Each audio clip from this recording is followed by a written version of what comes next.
on the Wado Radio Show. All right, here we go. DJ Wado, of course. It's the Wado Radio Show. It's more than music.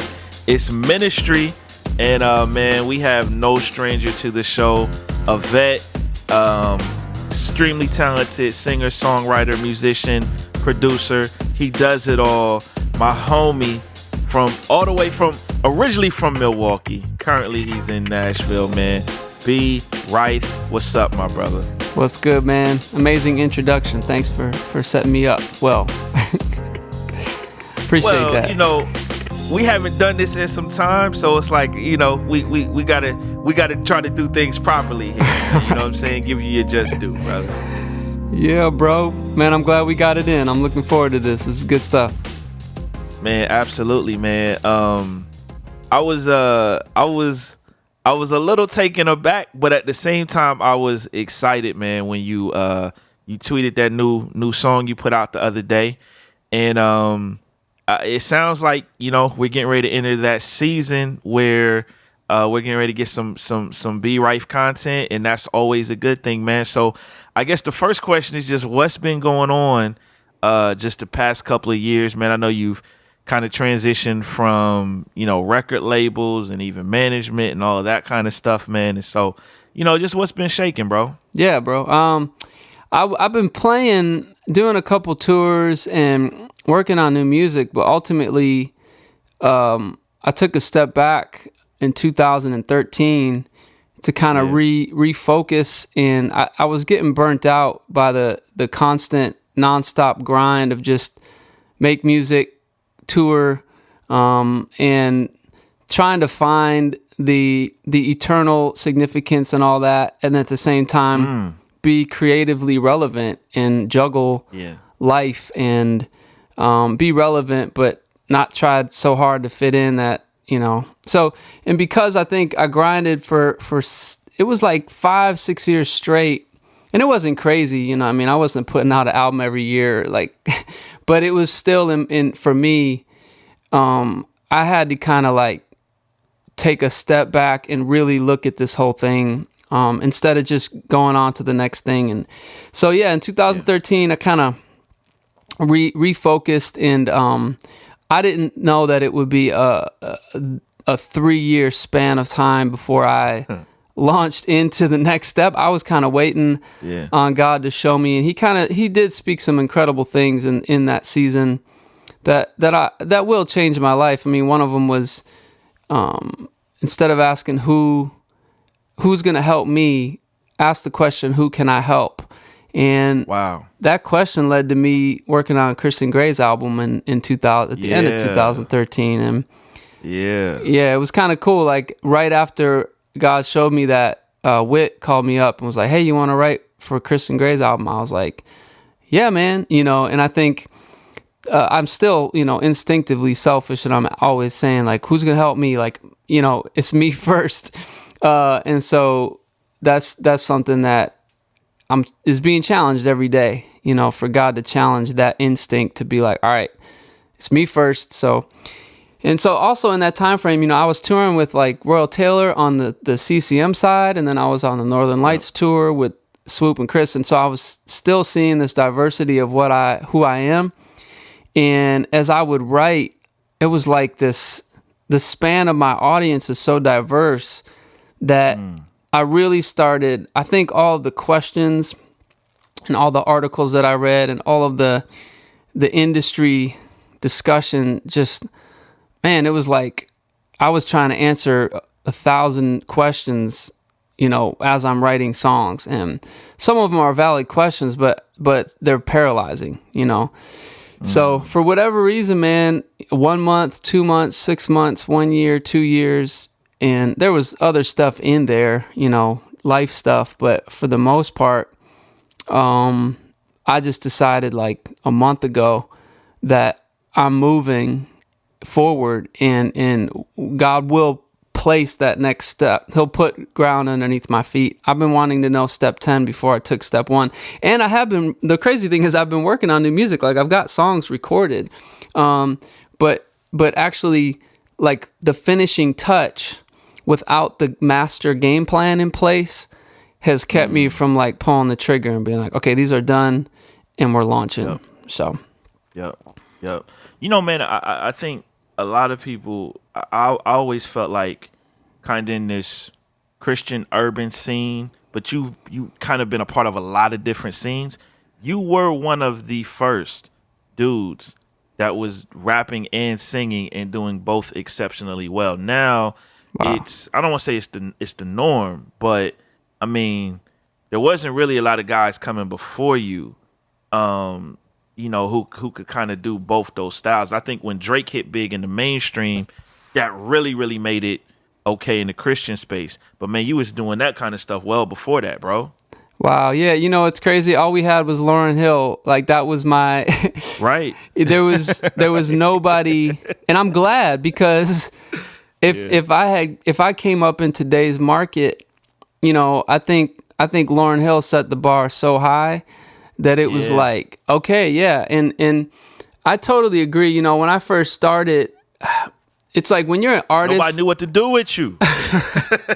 They still don't, man. But like when I first started, I was like, okay, this is kind of easy. Like I rap and I sing, and my style doesn't necessarily fit my look. So this is my marketing plan. It's a surprise. Yep. So I would go play like Urban Soul Cafe or wherever, and people would look at me when I step on stage. To this day, it still happens. Like, all right, they're looking at me like, what's this? I was just at Dr. Tony Evans' church in Dallas, and I went up there during Texas. Sunday service. Yeah, I had my little jean shirt on. And Michael Bethany, he's our worship leader, he said, all right, all the way from Nashville. And I'm looking, and I know everybody in the room is like, oh, he's got his guitar, like his Gretsch Duo Jet. What's he about to do? And I start playing Mess. And, you know, it's got soul and feel in there. And I've experienced this for my whole life. So, but now, the first introduction is the shock, like, oh, wow, he sings and raps and all that stuff. But, man, 5-6 years into it, now you got like people that love your music, right? But they're all across the board. So what I have to stop doing is stop. And I mean, I've already written songs about it, you know, so tired of trying to please everyone. It's like I've got all these faces in my mind when I'm trying to write. Being a multi-genre artist is not a dilemma that a lot of individuals face. Very few of my friends can really relate to that issue, like where I could literally sit down and write a genuine acoustic driven song, you know, and I would love it. You know, go play it at a coffee shop, or I could sit and like just try to, you know, spit 16 bars over something and love it. And those are so extreme that's a dilemma that even when I first started, a mentor of mine kind of shared that with me. He's like, you got a real dilemma, you know, you're good at multiple things. So I'm just excited now to just be pulling the trigger and just letting stuff fly and really just being like, it doesn't matter. You know, I'm not supposed to fit in a box. So I don't need to be insecure about that, you know? Yo, how surprised were you at the chemistry that you and Chris Gray had when y'all were working, you know, started working together on School of Roses? Man, I think originally we had to get to know each other, and you know how artists, well, people in general, but you're always like waiting for that moment where you're like, oh, this guy's a jerk, you know? So I think we both kind of entered it in kind of like, all right, so is this guy the real deal? Like, is he, you know? And so I think I'm even more shocked now because I just went up there a few months back. And I think because we know each other a lot better, he's one of the very few people who can understand the dilemma of being a singer, not just being a singer and a rapper, but even being multi-genre within singing. Like he could do different styles vocally. Like he could do Stevie Wonder. So, but I think he'd be killing that Wonder Wednesdays. Man, that's what I'm saying. Like, so I think we have this like really just this connection of as far as like, oh, I don't even have to explain myself to you. Like you understand this. Like when we sit down to write, we understand that this could go a million different directions. And so we write well together. And I think to, the School of Roses project, we had Wit to kind of like keep us, in a vicinity, to keep us on track. Because it's the ideas they're all over the place. So yeah, man. Yeah. You gotta have Wit to harness everything back in, brother. Yep. Or somebody, somebody to be like, right? That's yeah, man. Yeah, that's good, man. Who in this season? I know you say you recorded a ton of music, man. Who are some of the people you've been working with on some of this stuff? Producers, singers, writers, all of that stuff. Yeah, it's crazy. I did not think that at this stage in the game I would still be rocking solo so much. But wow. There's a mix engineer I'm working with on the mix side of things. But when we booked the session, I lean on musicians in session. So I had sure. A drummer named Lamar Carter and a bass player named Akil Thompson. And so in the studio, I relied on them as far as like production for parts. But since then, I have, I'll play it for friends and I'll ask them what they think.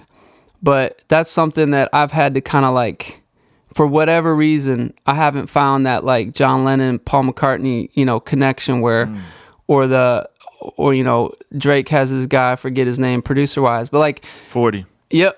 So I've got to kind of like, until I find that, I can lean on other people, but I've been having to do most of it myself, which, man, it's getting old, but I still got to do it. You know what I mean? I think I kind of took a step back because it was so hard, and things that everything I was trying felt like it wasn't working. So I kind of was like, God, I've done this with momentum, and it was hard. So like, if I'm not going to have momentum to where that grace helps me do what I can't do, not to say that God wasn't there and he wasn't helping me. It wasn't easy at all. And so I think I kind of took a step back and was like, well, I don't know what to do. But looking back over time, I see how I've gotten to where I am. And like the flame isn't out, like it's still blazing. It's almost like I'm stronger because I've experienced a season where I've had to really embrace, like, what would I do like if I didn't do music? Like, music is not my Lord, like who am I apart from music? But at the same time, embracing it and being like, man, this is a gift that a lot of people, that was given to me for a reason. And so there's a lot of work to be done for sure. Definitely want to get overseas and into those markets. And I'm in like 3 different conversations right now with potential opportunities. But after being signed and after being independent, man, it's like I weigh those options, you know what I mean? Because I know both sides. So yeah, I'm rolling solo right now, but looking out for that right producer, man. Man, so let me ask you this. Could you see yourself signing with another label? And for those that don't know, for years you were signed to Goatee. Yeah. Toby Mac's label. Could you see yourself signing to another situation like that? I know people have tried to sign you. I mean, I remember when Truth was launching Mixed Bag, he wanted you bad. You know what I'm saying? Yeah, man. But could you see yourself? I totally could. I think what I know now is that it's a label is made of people, and those people have to believe in the artist. And Goatee did believe in me, so that's not a shot at them at all. They did.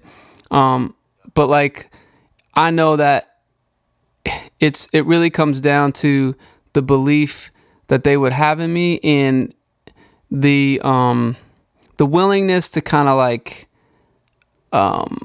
collectively ask the tough questions and find the answers, because I don't know, as soon as you bring on a team, now you're looking at, okay, well, we got to make whatever 10, 50 times more, so I would totally do it. Right now I'm operating as independent, and I enjoy it, but like the time that I spend administratively it's almost like it's an excuse to not be creative. You know what I mean? It's like, oh, well, I've got to, I've got to send out this email blast. So I'll hold off writing and connect with fans. And that's all great. But like I said, once you read article upon article, man, it's like I don't want to be the do-it-all DIY musician, shooting my own videos. I never wanted that. That's not why I moved from Milwaukee to Nashville. But I've accepted that right now I'm running my own business. So, but yeah, I would sign with a label. It would have to be, everybody would have to have the best opportunity to win in going into that situation. Cause yeah, it is such a strange, the industry is changing so much every day. Oh my God, man, it's crazy. I think about, like, we were talking about this before we went on the air. Like, I've been DJing for over 15 years professionally, right? So this is before Serato was even a thing. Like, we was carrying crates to the club and all of that stuff. Mm-hmm. And I just think about now, how you program a radio show, how you do a mix, how you, like, just basic things are so different because the way people consume and are exposed to music is so different. It's amazing. And I'm sure even for someone like you who have gone through those different iterations in the industry as well, you know what I'm saying? Yeah. Whereas, like, you can't, when you were starting, people were still sending, vinyl records to DJs for promo. You know what I mean? And yeah, you know what I'm saying? Yep. So it's like, I could just imagine being in a big label situation and now, running a business, man. So yeah, it's like that Drake line where he said he's a rookie and a vet. I get that. Yeah. Well, it's like, man, I've been around, but yet at the same time, I still feel like brand new. There's so many people that are like, how have I not heard of you? And I think when it's like, if all of a sudden it seems like an artist is falling off, and then, like, because I do this with artists that I've listened to for years, if I don't hear anything from them, I'm just like, oh, they must be like falling off or whatever. It's like, we're so insensitive as people, and I'm in that. But like, as soon as we think somebody's falling off, it's like, oh, it's not successful anymore. Then there must be an explanation. And it's like, nah, like nothing failed. Like nobody failed here. You know what I'm saying? Like just because I'm not on Goatee doesn't mean that they failed or I failed, or just because I'm not with my old management doesn't mean that they failed. It's new seasons, and like, we succeeded in so many areas. Like the fact that I'm on the phone doing this interview, literally working on new music not as we speak, because I'm talking, but like I took a break. I took a break from working on a song to do this interview.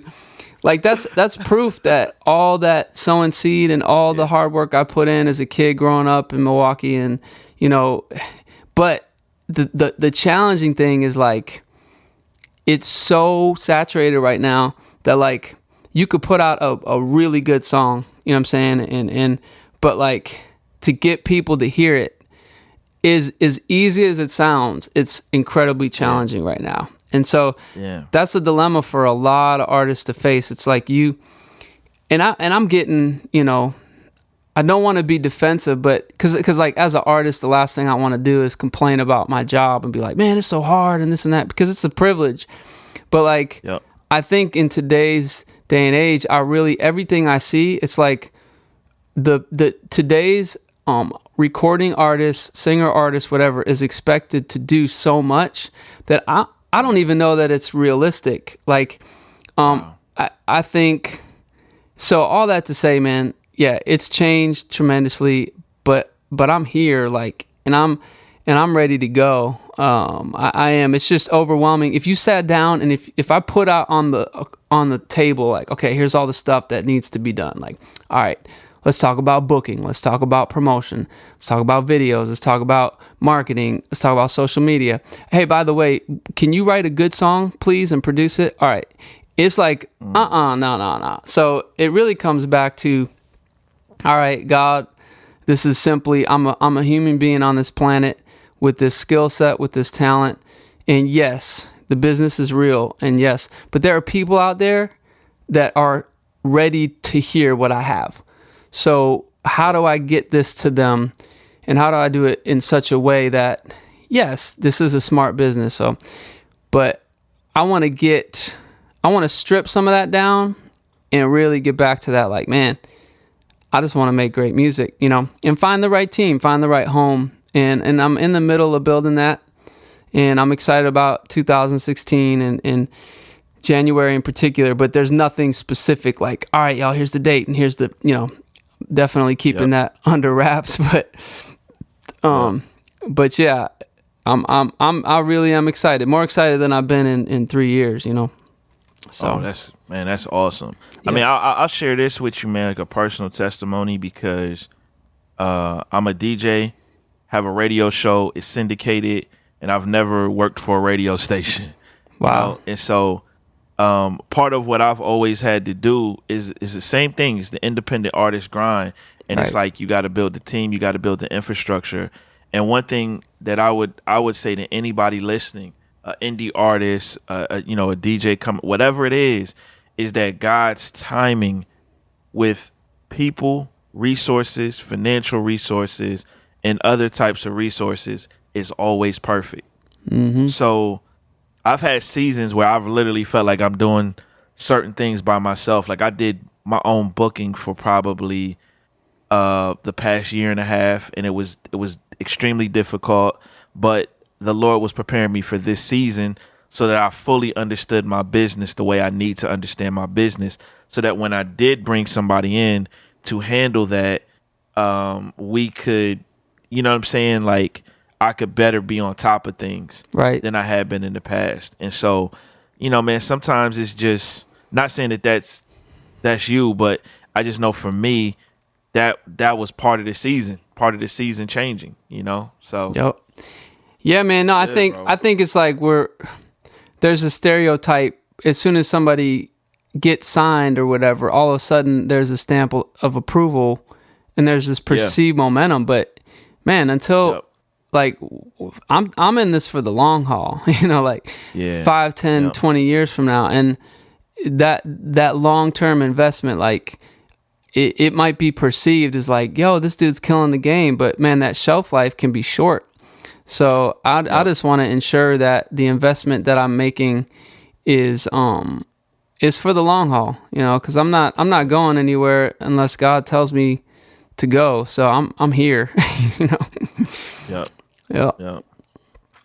So I want to ask you this, man, because you've had a bit of a pattern with your last album on Goatee and then the mixtape, and so I want to know, do you have a title for the next project yet? A theme you're working through? Will it be a potential continuation of that previous kind of situation? Because you had what was it called? Well, How the Story Ends was post Goatee. That was my manager at the time. We kind of that was a more independent based project. And then How the Story Continues was the mixtape. Right. Yeah. Yep. And then I think because I had, after doing that mixtape, it was like the sampling and all this stuff. It made going back to producing albums harder because I was like, oh, well, I was just sampling stuff.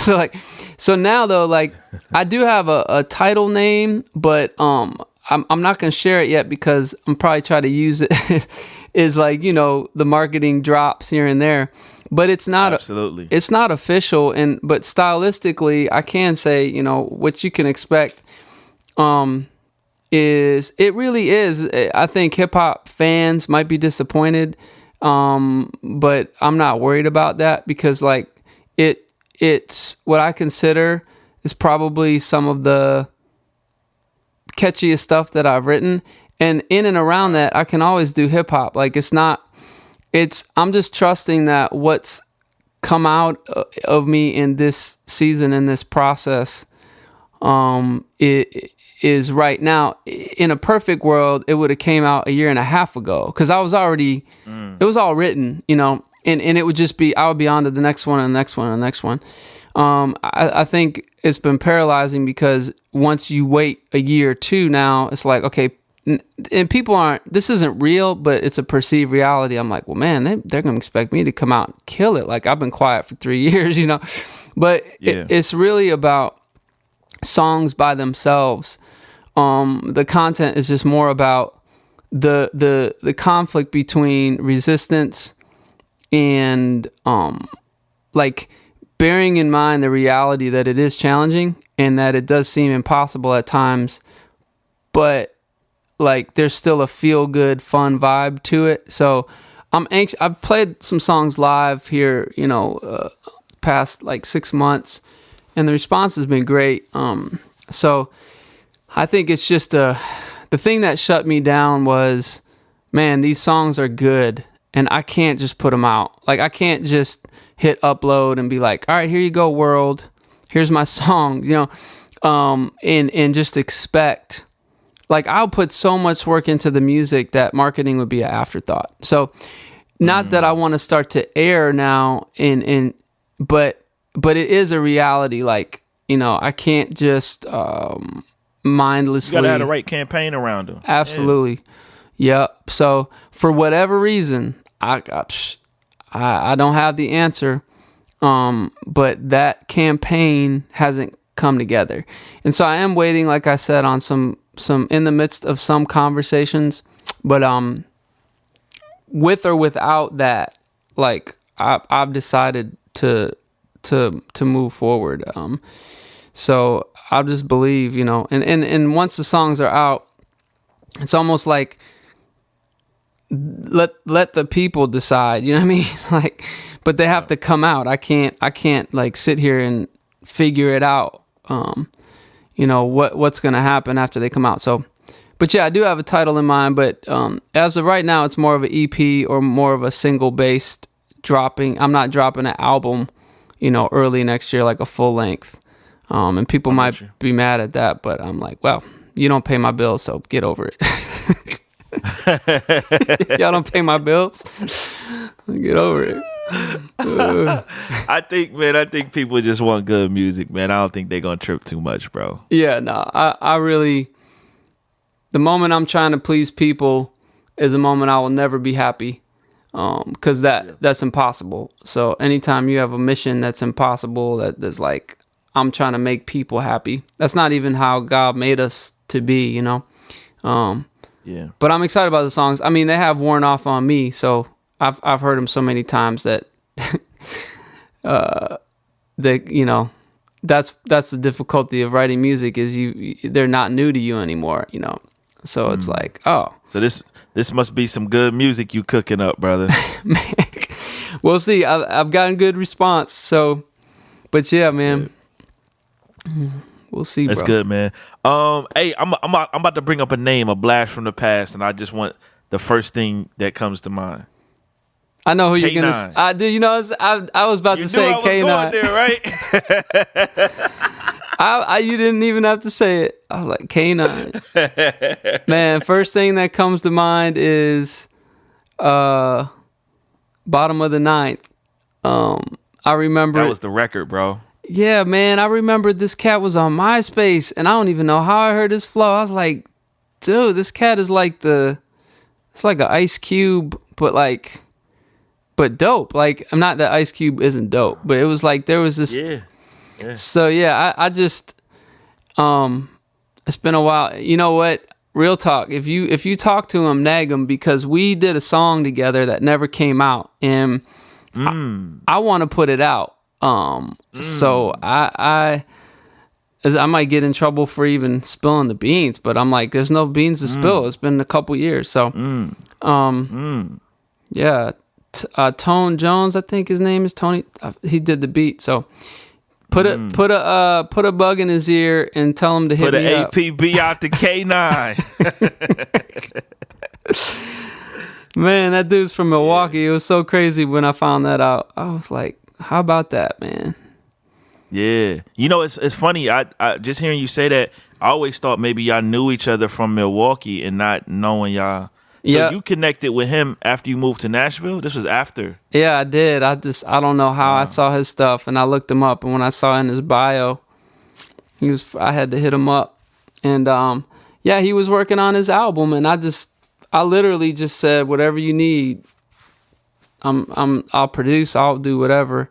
And I was sending him, he was like, just send me something. I was sending him throwaway beats, and he was coming back with like bars, and like, so I forget the song about, it was basically talking about the crucifixion. I don't remember what it was called, but yeah, that started off as a throwaway beat.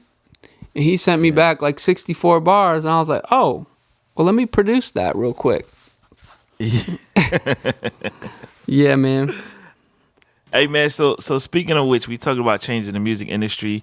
Just even as a vet, man, you know, you've seen a lot of these changes, even in the Christian, particularly this Christian rap world, man, you know, over the years, man. Just what are your thoughts on all of that stuff, bro? Man, it's crazy because I remember, you know, searching for hip hop, for positive hip hop, and back, you know, would have been the late 90s, and just like, it just didn't exist, you know. And what's weird is, like, I'm friends with all these guys like in the industry, but I listen to pop music. You know, I do listen to hip hop, but I'm not sitting here bumping all the latest Christian hip hop, you know. And I don't apologize for that. There's nothing wrong with it. That's just not really what I gravitate towards the most. But the game has changed so much because of the success level and the quality, you know. It's like I've watched the whole. It was like Lecrae brought this like army of people up from the ground. It was like they raised from the dead, and they're just all of a sudden all these people that you didn't even know. It was this army that just came up, and it's a little challenging for me because I'm always dealing with this like tendency to compare, you know, what I do to other people, and it's something, no matter how hard I try to let go of it, it's subconscious. Like when I see somebody else succeed, it's not always my instinct is to be like, yeah, dope, like good for them. You know, a lot of the times it might reflect areas in my life where I'm not thriving, and so I'm like, but man, just to see the impact that what I would call, I mean, they're not pioneers, but they're leading the charge, has had is mind blowing, and I'm really very grateful for the work that they put in, because it's not easy, you know. It's like, it's so funny, like if you look at an artist who's successful in what it costs and what it takes, like, man, I wouldn't want it. You know what I mean? I wouldn't ask for it. You know, I would only say, you know what, God, give me what is mine to carry. Give me, you know, whatever you desire for me to carry, then I'll carry that. But I have watched Christian hip hop, and I mean, it's not, I've always had a problem with even the genre of Christian hip hop, because to me, once you even like segregate or, you know, create an avenue for something, it's like, man, who am I really trying to reach? You know, like who I would hope that the very gift that God gave me, my primary concern would be to share it with people, no matter what their beliefs are, and to connect, to actually go places where sermons or verses wouldn't normally go, you know, to kind of sneak past that wall that people put up to the gospel. And so, man, it's a never-ending debate, and I'm not even about to have it. But like the whole categorizing art, and I'm really glad that Lecrae and them, and more than them, you know, just it was almost like they broke that stereotype to lead the way to, even like as an example for younger artists, to be like, all right, you know what? we don't have to, it doesn't have to sound or look a certain way. Like I can be myself and who God created me to be. Because for me, I survive and live. My living is based on most of the time churches bringing me out to perform. So I'm all for like the church, and even I don't have a problem if there is a genre of music that's categorized as gospel or Christian. But where it backfires for me is when I'm not just making music that like Mess was in H&M stores.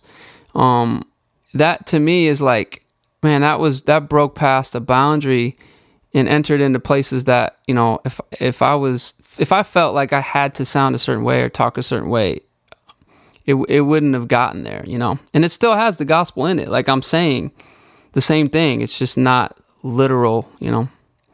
But I'm gonna stop there because I've already ranted on that.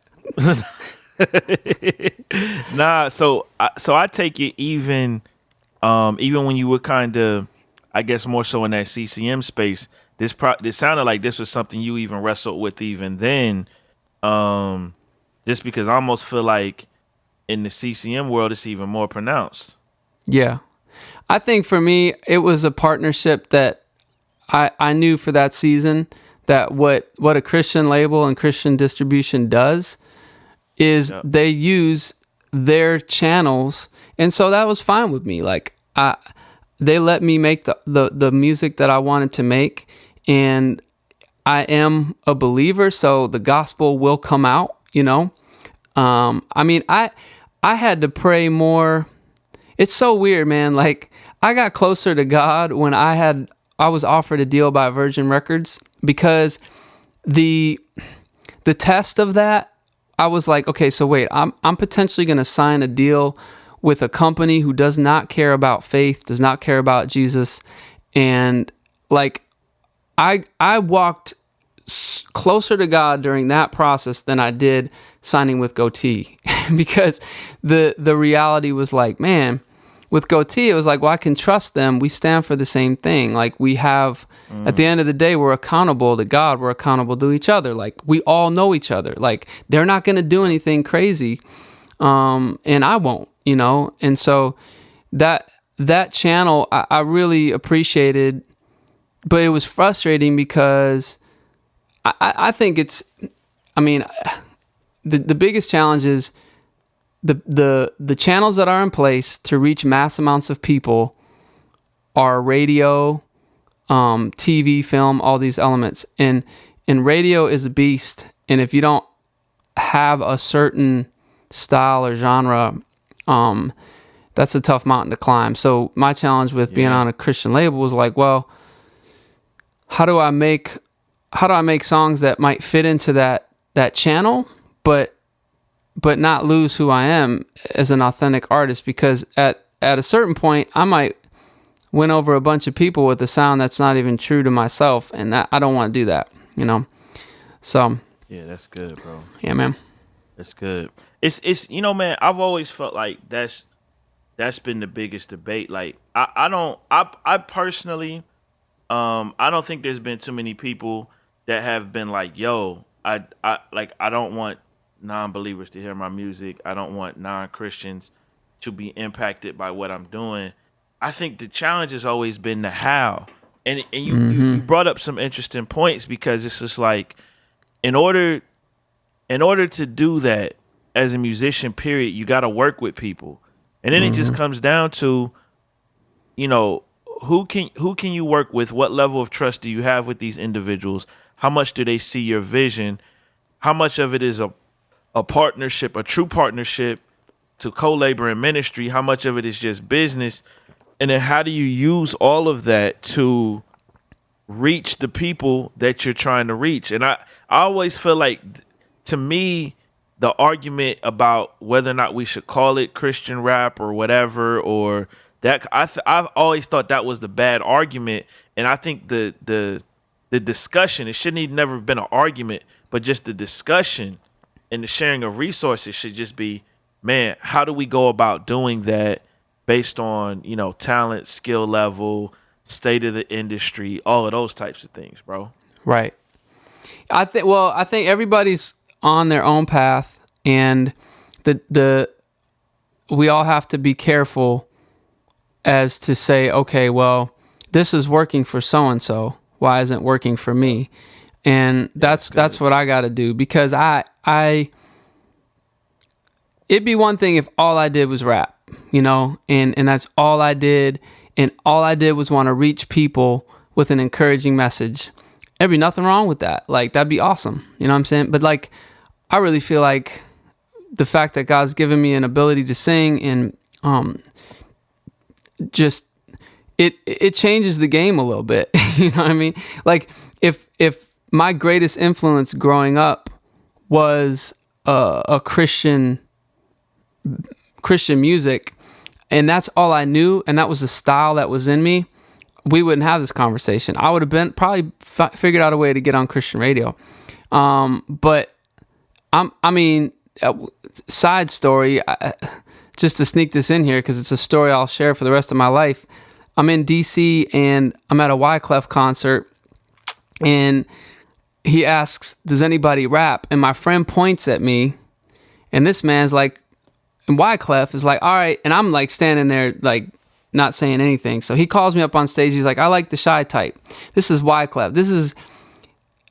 I remember Fuji's Legend. list. Yeah. And so here I am in this situation. So I'm praying on stage like, Holy Spirit, please, because I'm about to look stupid in front of a crowd in DC and Wyclef. Because I don't freestyle a lot. That's not, you know what I mean? Like, back in the day, we do it a lot, but I always know as an artist, I am not that dude that's like the hip hop freestylist, just bars for days.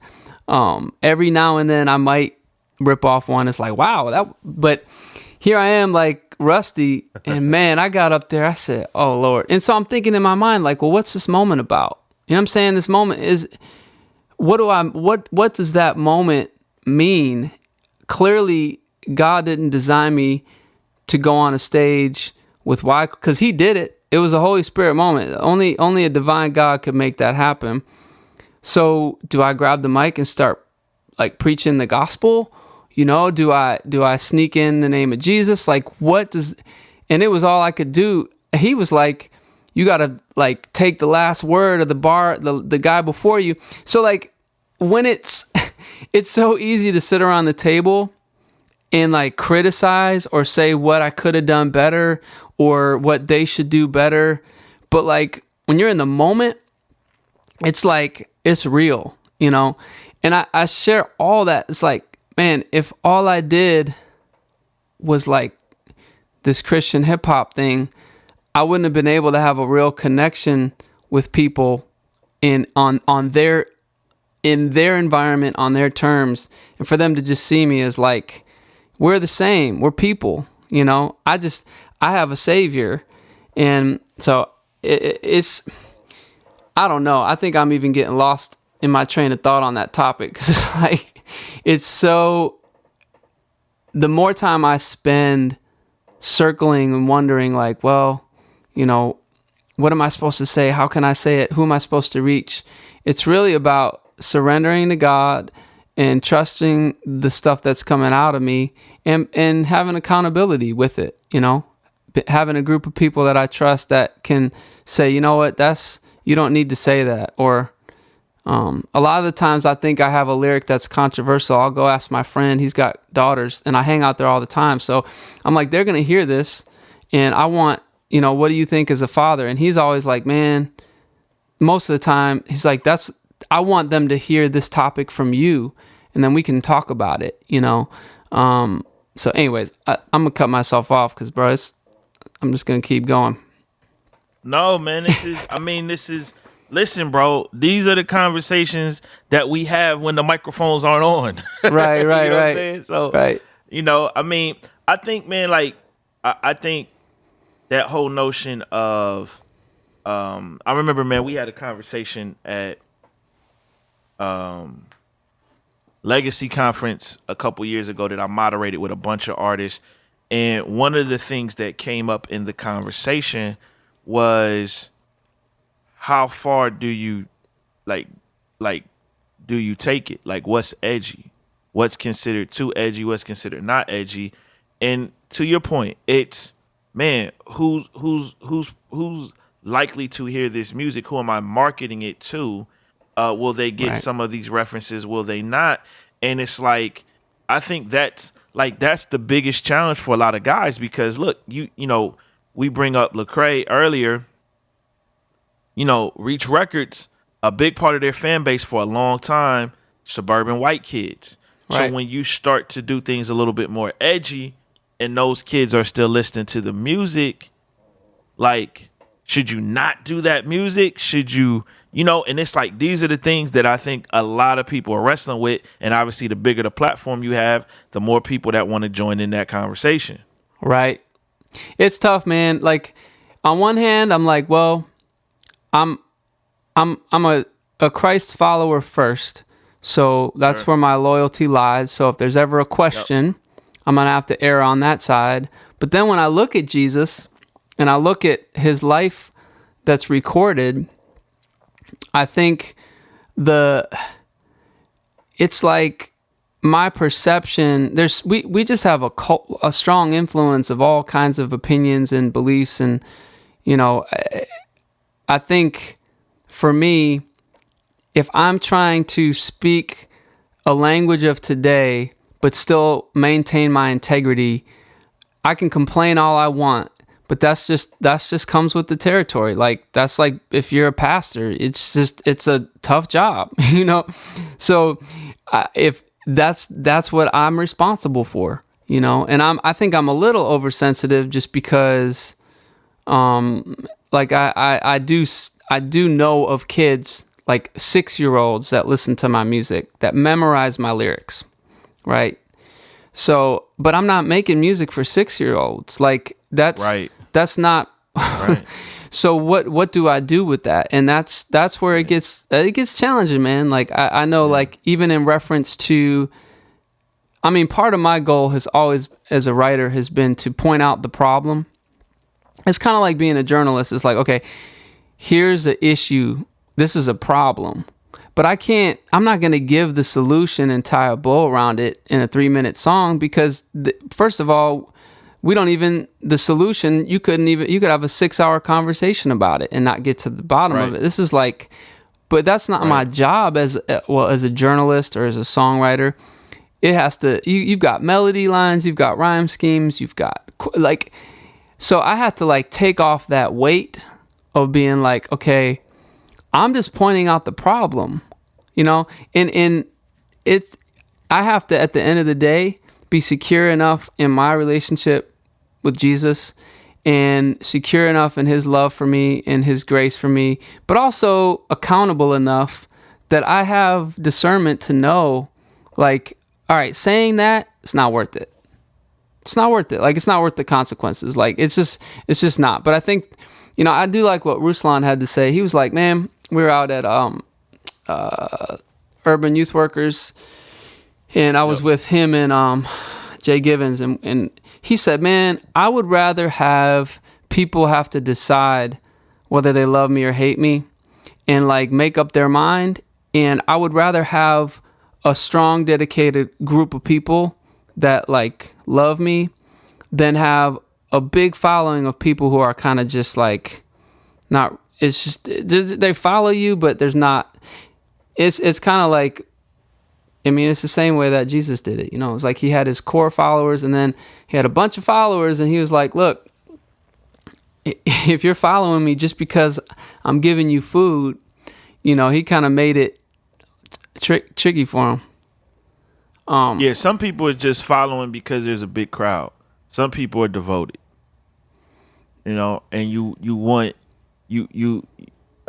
I feel like as artists, you know, you create any type of art. I consider myself an artist, as a DJ, with some of the video work I'm starting to do. Like, you know, I want to make my art, create that art for my core fans, the people that love me, love what I do, love what I'm about, love what I stand for, you know. And I think that's a great perspective.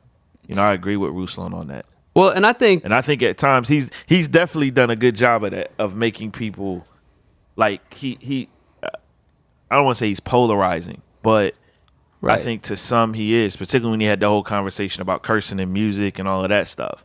Like that's a polarizing discussion.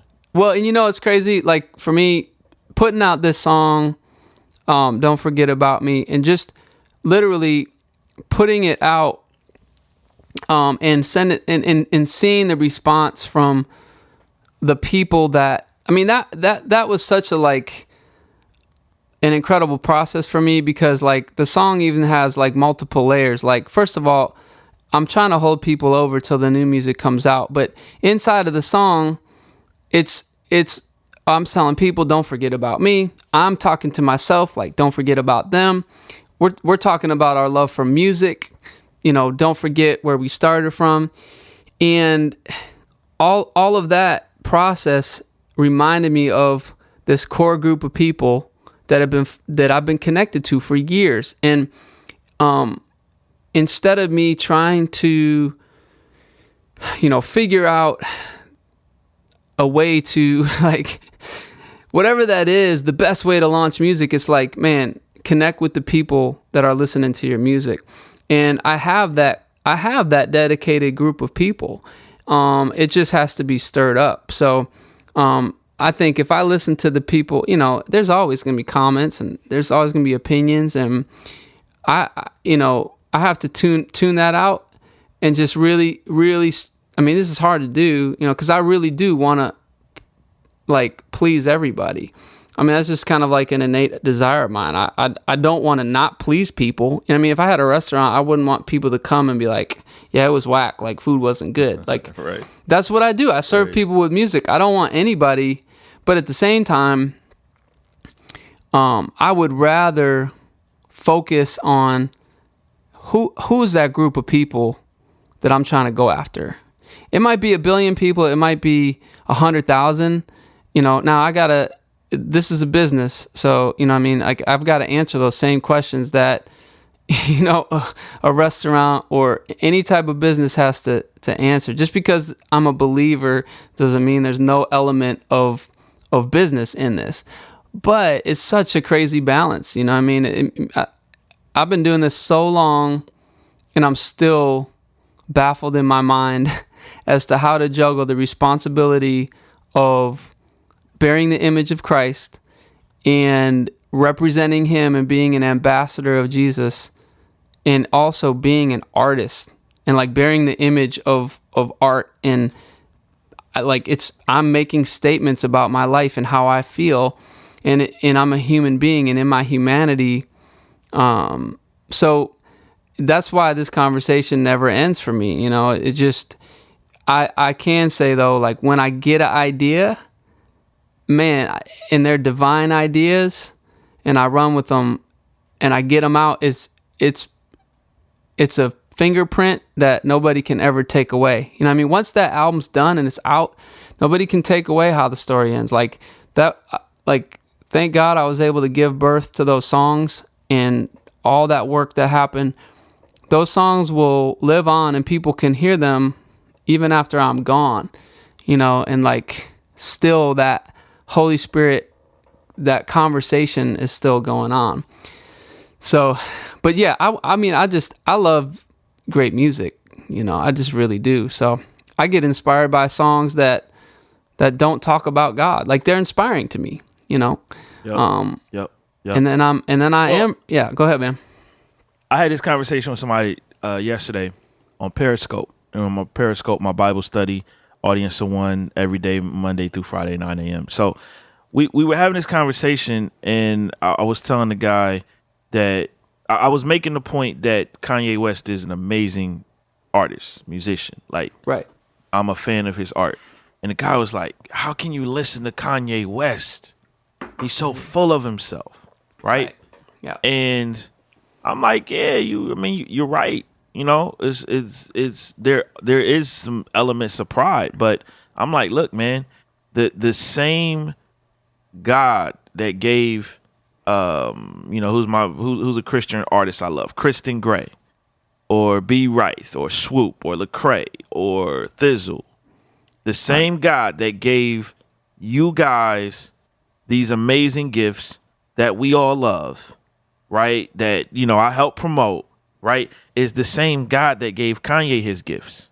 So even though I may not always agree with his message, to ignore the gift and how talented he is as a musician and the level of skill that it takes to do what he does artistically, I'm a hater at that point. I may not agree with the message, but man, I can appreciate the guy's art. Right. I don't know that we do that with movies and like TV shows. I really see this divide between what I like. I think we do with some stuff. Right. But I mean, if somebody told me not everything. Oh, Ben Affleck is a jerk. He's arrogant. Do I not watch his movies now? I don't know. It's just, I think if, because I have a disease of being full of myself, that I have a savior that died for that and is delivering me from that, So when I see Kanye's arrogance, I'm like, man, that would be me totally. That would be me without the saving, renewing process of God in my life. But I think there is a certain level where, after a while you're like, I'm tired of that. You know what I mean? But I agree. Great art it can be enjoyed, man. And but anyways, yeah, bro. No, you're right, brother. Yeah. You I mean, we agree on this, man. We agree on this. No argument here. Yep. No argument here, man. Yo, brother. I'm so glad that you are getting ready to release music, man. Seriously, I just think, your sound is important. You always push the boundaries.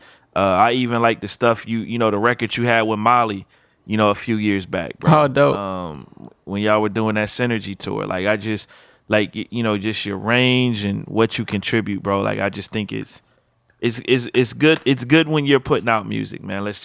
I'll say that, bro. Man, well, I appreciate it. I'll have to get you a little sneak preview when these things are close to being done. Maybe when I have that first single ready to be when it's locked and loaded. Absolutely, man. We'll blast it off here, brother. We be down with something like that, man. That's what's up, man. Yeah. Well, I appreciate it, man.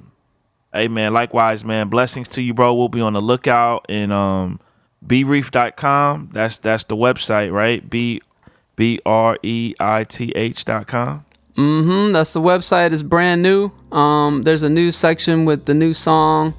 And everything's just launched. So there'll be some blogs and new content throughout up until the end of the year here. So be on the lookout for that. Absolutely. Yeah, the Don't Forget About Me song is available for download, or you can just stream it on there.